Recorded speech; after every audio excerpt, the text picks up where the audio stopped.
Aujourd'hui, je suis en mesure d'annoncer, comme promis, que le reste de nos troupes présentes en Irak rentreront d'ici la fin de l'année. Après 9 ans, la guerre menée en Irak par les États-Unis va s'achever.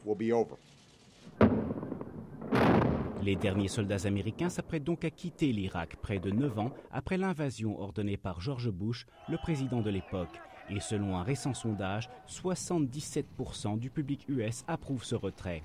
Ce qui n'est pas pour déplaire au sergent Fred Fox. On a fait ce qu'on a pu pour aider les Irakiens, donc c'est le moment de rentrer chez nous. Alors, la guerre d'Irak, un échec ou un succès? Plutôt un succès selon Frédéric Kagan, chercheur. Nous avons renversé Saddam Hussein, ce qui est une réussite considérable. Certes, mais à quel prix se demandent de nombreux Irakiens, tels Heba Hisham, dont la sœur, tout comme des dizaines de milliers d'autres civils, a trouvé la mort pendant la guerre.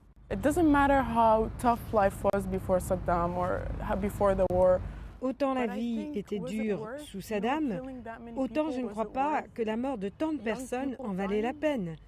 Vraiment, je ne crois pas.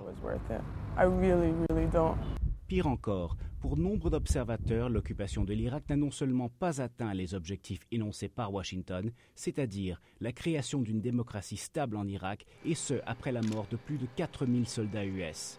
Mais en plus, certains, comme le chercheur Adam Mausner, craignent que le retrait militaire n'ouvre la porte à l'influence de puissances mal disposées envers Washington. Le retrait va créer un vide, ce qui est très mal vu au Moyen-Orient.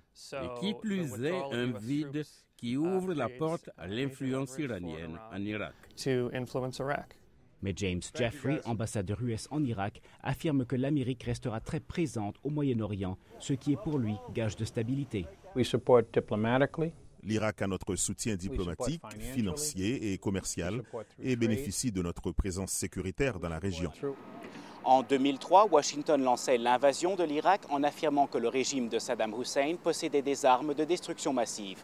Aujourd'hui, et sans qu'on en ait jamais trouvé, l'Amérique achève son retrait militaire, mais laisse à Bagdad sa plus grande ambassade au monde, avec plus de 16 000 diplomates et autres employés.